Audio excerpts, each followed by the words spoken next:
So, Sammy, you're claiming that Hadith was preserved just like the Quran? All right then. The Quran has exactly 114 chapters and exactly 6,236 verses. Tell me, how many authentic Hadith are there? Ask a scholar. Which scholar should I ask? The Sunni scholar? The Shia? The Sufi? Or maybe the one with the longest beard? The Al-Bukhari is fully authentic. Seriously? We've already proven beyond a reasonable doubt that Hadith in Al-Bukhari contradicts both the Quran and science. How do you pray then?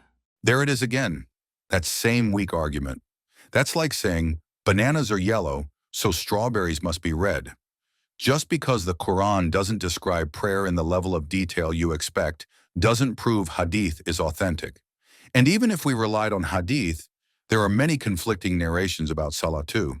But the Prophet explained the Quran. How else would we know the details? You do realize that most Hadith are not even from the Prophet himself, right? They're from his companions, and I'm not obligated to follow what his companions said. But let's go with your assumption. Let's say the Prophet did explain the Quran. That would make him a teacher, right? Exactly. He's like a teacher. Great, so let me give you an example. Imagine a chemistry teacher using the school's chemistry book to teach students. Okay?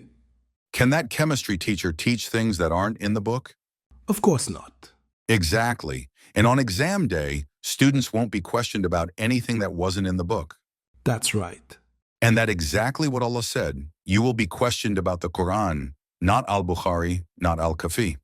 Allah said in chapter 43, verse 44, and indeed, the Quran is a reminder for you and your people, and you will be questioned about it.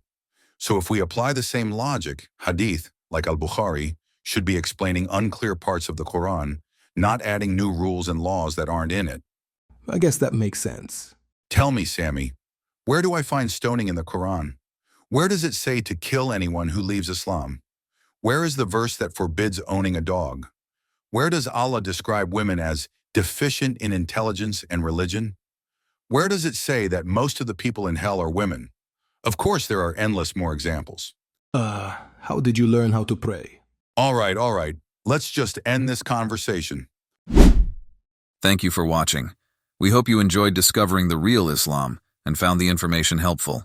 Don't forget to subscribe to our channel so you can continue learning more about Islam directly from the Quran.